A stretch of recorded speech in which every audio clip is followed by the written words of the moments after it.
Let's start out by saying, Hollywood can make your dreams come true, but it's also a place where broken dreams play into reality. What I mean is that Hollywood, California is riddled with lost hope, broken dreams, and drug problems like I've never seen before. I moved out here 6 months ago in hopes to fulfill my Hollywood dream and become a music producer. I imagined Hollywood to be an amazing place before I came.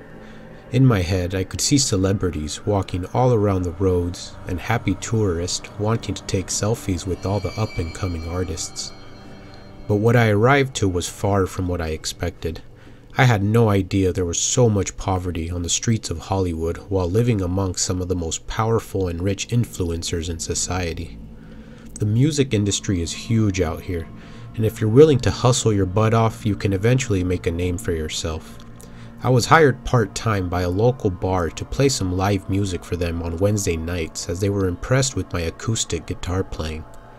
It gets me by enough to pay half my rent, so I've been working any other gigs I can find on Craigslist, from labor jobs to catering. The rent is super expensive out here, and I share a 3-bedroom apartment with 5 roommates.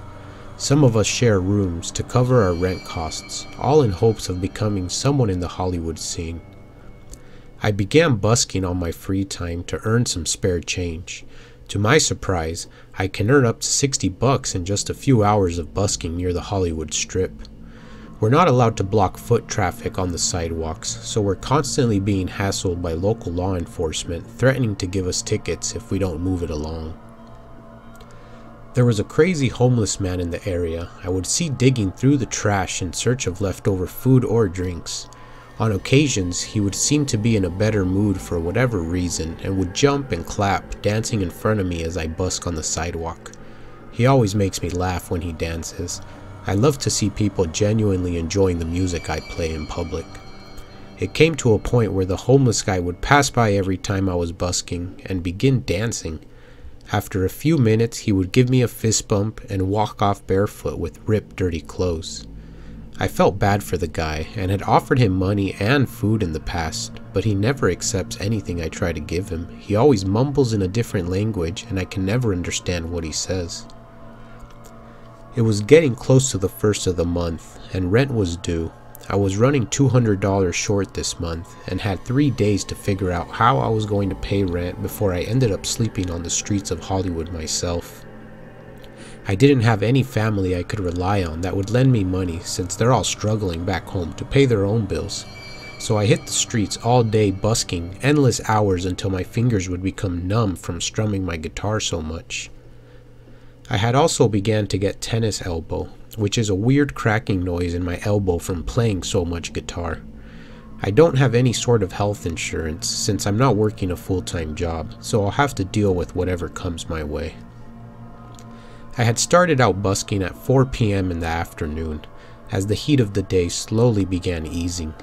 I was a few blocks down from the main strip, where you would get far less tourists, which also meant less money, but I couldn't afford to be pushed around from spot to spot all day by the local law enforcement, and figured I was far enough from the center of town where I could play my guitar and earn a few extra bucks.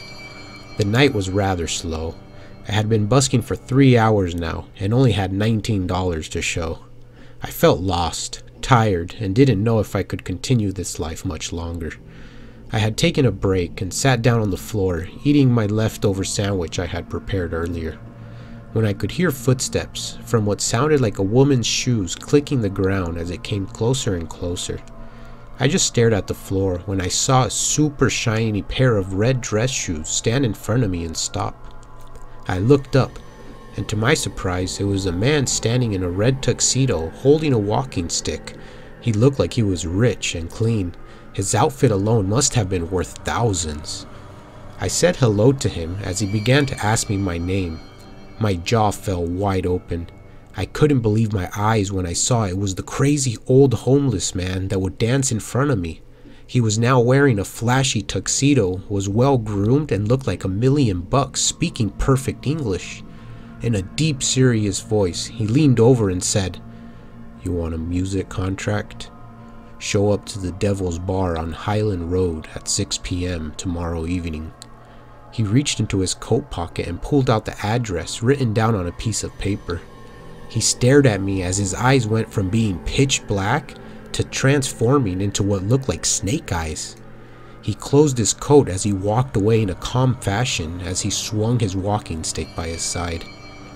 I've heard of celebrities selling their souls to evil entities to become rich and famous. I felt like this was the exact situation I had just encountered. I sat there with my heart racing as I watched him disappear into the crowd of tourists. I don't know what to do. I'm scared I'm going to the bar, which ironically is called the Devil's Bar, since my gut feeling is telling me to stay away. I spoke with my roommate and said to check it out. I had nothing to lose, but I didn't tell him about the man's eyes turning into snake eyes, as I didn't want to seem crazy. I get an excited feeling thinking of the opportunity, followed with a deep sensation that my heart sinks to my gut every time I think of showing up. I'll give it a night's rest and see how I feel in the morning. This might be my last opportunity at living the Hollywood life.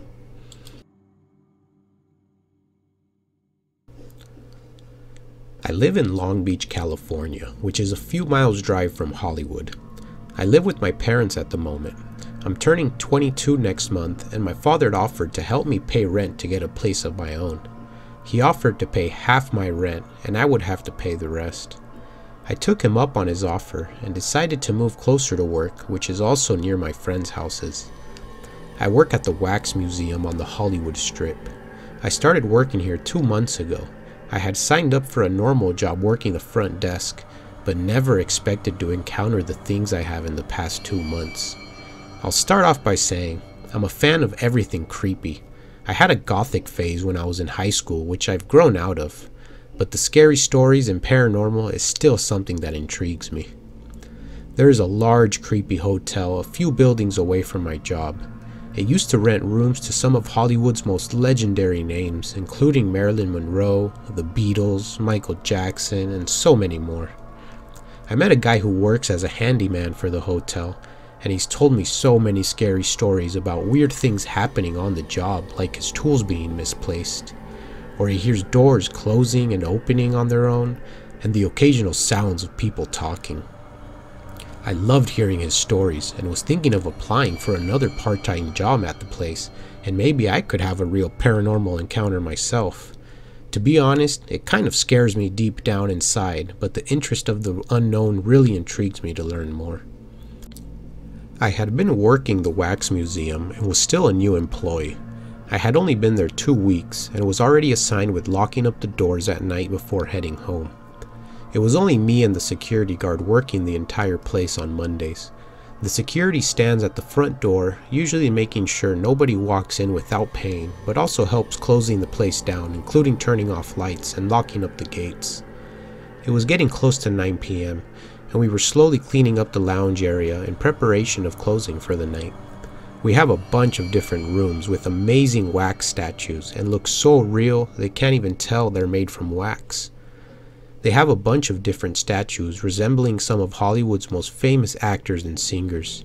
There's about 8 different rooms with a bunch of lights we have to turn on every day and shut them off at the end of the shift. Each room has around 8 different light switches, which we have to turn off one by one, so it takes about 15 minutes to turn off all the lights in all the rooms. There is a joke spread by all the employees here that says sometimes when you're turning off the lights, the statues will say goodnight or goodbye. Some employees even said the statues will move at times and tap you on the shoulder as you lean down to turn off the light switches behind them. My boss laughed when I asked her if it was true, and said it's just an inside joke to scare new employees that she's never seen any of this happen. I felt relieved, but at the same time, since I really enjoy the paranormal, I wasn't too scared of any weird encounters happening to me. A bit more into my fearless approach of the paranormal is because I had an imaginary friend growing up. To this day, my mother laughs about it, but I could clearly remember having the young friend that would play with me all day until I began preschool. At this time, I never saw her again and used to feel upset that she never visited me again. I heard the security guard telling me it's closing time, as I was barely on the 4th room shutting off the light switches. I could hear dragging noises of him shutting the front metal gates to the building as he locked them with padlocks. He walked up near me and said, "I'll get the last room of lights and work my way towards you to help you out." At that moment, I kid you not, one of the statues turned its neck and stared at me. I freaked out and jumped backwards as I gave a small shout. The security guard from the other room shouted out loud, "Did the statue touch you, Becky?" As I said no, it turned its head. He walked over to my room and stood in the doorway staring at the statue. He laughed and told me, "Welcome to the Wax Museum. Some of these statues know my name," as he walked away and began turning off more lights. He wasn't scared at all. He found it rather funny and seemed it was a usual occurrence. I asked him if he had experienced anything like this, as he said, "All the time, Becky. Like I said, they know me and all of my children's names." I stood there in shock as to what I just witnessed as we finished closing the place up. I could see my dad out front waiting to pick me up. I got in his car as we drove off home. I didn't tell my father about what I experienced and just sat silently the whole ride home.